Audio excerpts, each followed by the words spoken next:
The Life of Ty, Penguin Problems, Chapter 7. After school the next day, Sandra takes me to Piedmont Hospital to visit my best friend, Joseph. Piedmont Hospital is where teensy baby Maggie was born, so I know all about it. Plus, I've visited Joseph before. I even have permission to visit Joseph without having a parent with me. Sandra drops me off at the front entrance and says she'll be back in an hour. I wave at the nurses in the pediatric ward. They wave back. When I get to room 512, I peek through the crack to see if Joseph's mom is there. And when she isn't, I barge in and go, "Boo!" Joseph jumps in his hospital bed and screams like a girl. Or a dolphin. They sound the same. "Hi," I say, grinning. Joseph grins back. "Hi, do it again." So I go, "Boo," and he screams like a dolphin. We crack up. And then we just talk about gum by the foot, about a mole on one of the nurse's cheeks, about alligators and how they let their meat rot before eating it. Joseph reads a lot, so he knows all kinds of stuff. I tell him about Lexi and how she was mad at me, but how she isn't anymore. He tells me his white blood cells are getting better, and I say, "That's awesome." I really want him to come back to school. When it's time for me to leave, he says, "You stink, by the way, like smelly stink." I look down at myself. I sniff. "It's okay though," he says. "I don't care." "I don't care either," I say. I kind of do and kind of don't. I was supposed to take a bath last night, but I didn't. Cool. I'm not going to take one tonight either. I'm going for an Olympic record. He gives me a thumbs up and lays back against his pillow. Cool. I'm a man of my word and don't take a bath that night, just like I said. Mom tells me to right after supper, but I hop into bed instead. And then, kaboom! I wake up and it's Thursday, the day of our field trip. Sharks, starfish, beluga whales. I wake up so excited and then whoosh! My excitement gets sucked out of me like someone sucked it out with a giant dustbuster. Only not a fun dustbuster.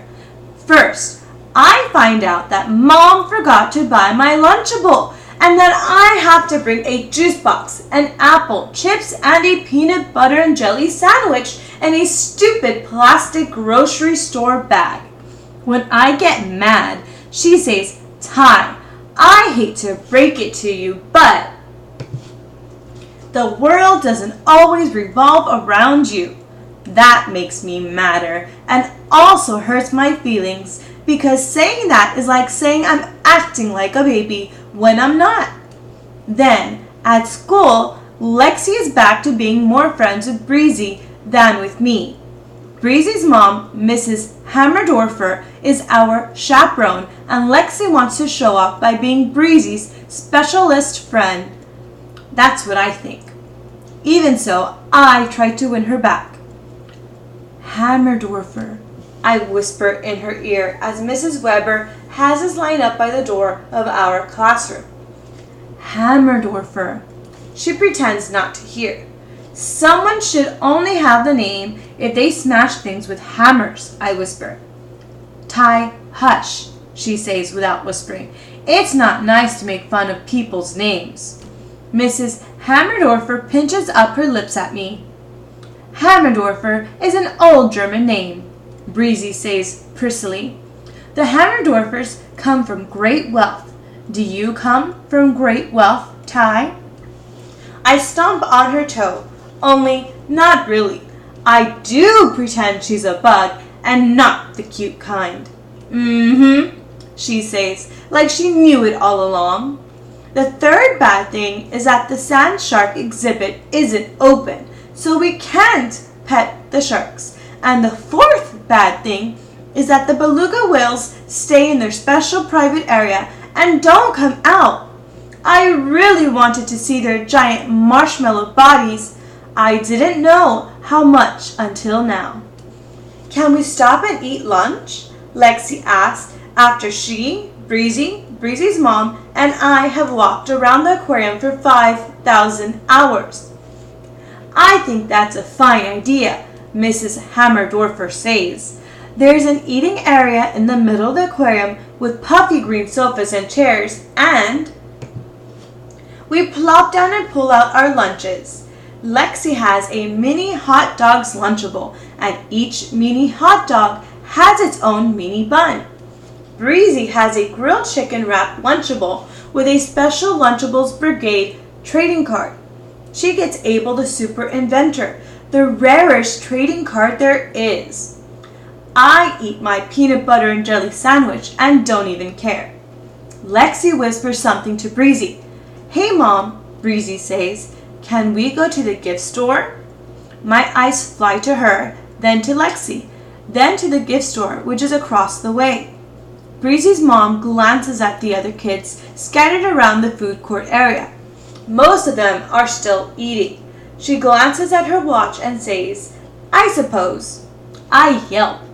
What's wrong, Ty? Lexi says. Her eyebrows go up innocently, but there is a glint in her eyeballs that says, you keep your mouth shut about Mrs. Weber and her stupid rolls, mister. I breathe through my nose, loudly and quickly. You sound like a bull, Lexi says. Do not. A bull shark, Breezy says, also known as a Zambezi shark. Her mother looks at her like she's a miracle. I look at her like she's a Zambezi bug, and not the cute kind. Anyway, are you coming? Lexi asks. I haven't finished my chips. She gets up. So does Breezy. Okay, bye, they say, and they flounce off. Mrs. Hammerdorfer pats her mouth with her napkin and folds her napkin into a small square. I'm going to chat with Jordan's mom for a bit, she says, and she gets up and goes to another sofa with another mom on it. So now it's just me and my Fritos and the crust of my sandwich and a juice box. I'm not angry at the juice box, but I'm not happy at it either. I put a Frito in my mouth and chew, chew, chew while I watch Lexi and Breezy through the gift shop's glass window. There are breakable things in there like glass whales, which I would like to hold and which they are holding. If they break one, they could get in big trouble. Our whole class could get in big trouble. Nobody likes a tattletale, but Mrs. Weber needs to know what Lexi and Breezy are doing. I'll just mention it, that's all. I shove my lunch trash into my backpack. I peek at Lexi and Breezy. Yep, still in the gift shop. Then go to Mrs. Weber's group. Excuse me, Mrs. Weber? Hi, Ty, Mrs. Weber says. Are you having fun? Uh-huh, but I need to tell you something. Hannah, Chase, and Taylor gaze at me. Taylor is always in Mrs. Weber's group because none of the parent chaperones want him. Yes, Mrs. Weber says. Well, I start. It's just that Lexi and Breezy went to the gift store and you said not to and, well, yeah. Oh dear, Mrs. Weber says. She sounds annoyed, but not terribly annoyed. She glances toward the gift store. So do Hannah, Chase, and Taylor. So do I. Lexi's about to do the claw game, Taylor announces. He's right. Lexi and Breezy are over by the game where zillions of stuffed sea creatures live in a big glass case. To play it, you put in 2 quarters and use a joystick to move a steel claw around. You have 20 seconds and then, bam, the claw drops down and closes. If it grabs onto something and carries it all the way to the chute, then the stuffed animal drops through the chute and you get to keep it. My dad never lets me do that game, Hannah says. He says, you're just throwing your money away. I'm not allowed either, Chase says, even with my own allowance. Because a claw never holds on to anything, even if it grabs it, I say. Nobody ever wins. Right, Mrs. Weber?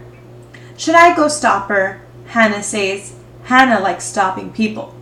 In the gift shop, Lexi digs around in her pocket. I want Mrs. Weber to hurry and tell Hannah. Yes, go stop her and tell her she's in big trouble. But Mrs. Weber smiles a funny smile. You know what? Let's let the situation play out on its own. Huh? Hannah says. You kids are right, she say. Lexi and Breezy aren't supposed to be over there. When they lose their money, maybe they'll learn a lesson. Will they lose their money and get in trouble? I want to ask. I want Mrs. Weber to give them a lecture and make them take a time out. Lexi slides her quarters into the machine. The claw starts moving. Lexi leans forward, working the joystick. She has one, she has one, Hannah squeals when the claw closes around a black and white dolphin. I see Breezy bring her fist to her mouth. I bet she's saying, "Ee!" She has two, Chase says in awe. I squint. The claw, when it goes up, is clutching the black and white dolphin and a fuzzy blue dolphin. Two dolphins in one claw. She still has to get them to the drop-off spot, I say. She'll never get them to the drop-off spot. She gets them to the drop-off spot. The claw sways, but holds tight. Oh no, Mrs. Weber murmurs. Come on, Hannah says. She's up and dashing toward Lexi. Chase and Taylor follow. The claw opens its metal fingers and both dolphins drop straight into the chute. Yes, Lexi cries. I can hear her from the eating area. She tugs the dolphins out of the bin and does a victory dance. Oh yeah, oh yeah. My mouth hangs open. Something twists in my gut, like a snake. An ugly snake, a jealous snake. Oh, that's just fantastic, Mrs. Weber says, I think just to herself. Nobody ever gets the toy. Nobody. The other kids in our class are hurrying over to Lexi. So much for natural consequences, Mrs. Weber says. She glances at me. I suppose it's time to do some damage control, huh, Ty? I shrug.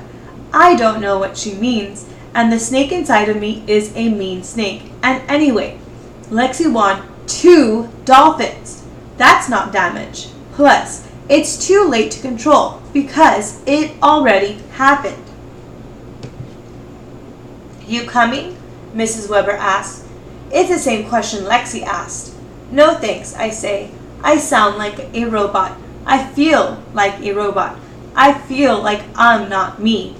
When Mrs. Weber heads to the gift shop, I turn and walk the opposite way.